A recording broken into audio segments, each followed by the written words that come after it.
அகரத்தின் அன்பு வணக்கங்கள். மதுரை மாவட்டம் உசிலம்பட்டிக்கு அருகில் உள்ள ஊர்தான் வீக்கலப்பட்டி. இங்கு தெய்வமாக அருள்பாலிக்கும் வேண்டிமுத்து கருப்புசாமி கோயில் உருவான கதையை தான் நாம் இந்த வீடியோவில் பார்க்க இருக்கின்றோம். சில ஆண்டுகளுக்கு முன்பாக செட்டிநாட்டைச் சேர்ந்த வேண்டிமுத்து என்பவர் இப்பகுதியில் வாழ்ந்து வந்தார். அவர் மலையாள கருப்பு என்ற தெய்வத்தை வணங்கி வந்தார். இந்நிலையில் திடீரென்று ஒரு நாள் அவர் இறந்துவிட்டார். இவருடைய சந்ததியினரும் இந்த மலையாள கருப்புசாமியை வணங்காமல் இருந்தனர்.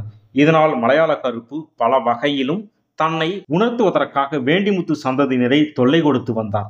இதனை உணர்ந்த வேண்டிமுத்துவின் சந்ததியினர் கருப்புவை வணங்காமல் அவரை மந்திரத்தின் மூலம் கட்டி வைக்க முடிவு செய்தனர்.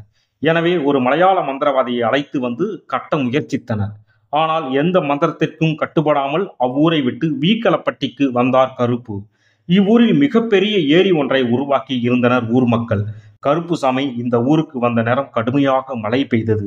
இதனை கண்ட கருப்புசாமி தன்னை இந்த ஊர் மக்களுக்கு உணர்த்த வேண்டி அந்த ஏரியில் உடைப்பை உண்டாக்கினார். அந்த உடைப்பை ஊர் மக்கள் கஷ்டப்பட்டு சரி செய்தனர். இதனால் கருப்புசாமி மீண்டும் உடைத்து விட்டார். மீண்டும் மீண்டும் உடைப்பை சரி செய்தாலும் கருப்பர் மீண்டும் உடைத்து விடுகிறார். எனவே ஊர் மக்களெல்லாம் ஒன்று சேர்ந்து ஒரு சாமியாரிடம் குறி கேட்டனர். அதில் கருப்பு வந்து, நான் தான் கருப்பு வந்துள்ளேன், எனக்கு ஆடுகளை பலி கொடுத்து எனக்கு ஒரு கோயிலை கட்டி என்னை தெய்வமாக வழிபடுங்கள், நான் உங்களையும் இந்த ஏரியையும் பாதுகாப்பேன் என்று கூறியது. எனவே ஊர் மக்கள் ஒரு கோயிலை எழுப்பி அங்கு கருப்பு சாமியை நிறுவினார்கள்.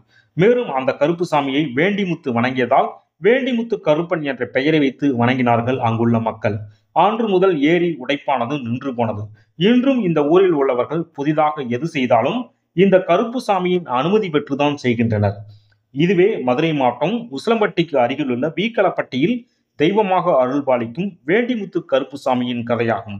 மேலும் இது போன்ற கோயில் வரலாறுகள், ஆன்மீக கதைகள் போன்றவற்றை தெரிந்து கொள்வதற்கு மறக்காம நம்மளுடைய சேனலை சப்ஸ்கிரைப் பண்ணுங்க. நன்றி.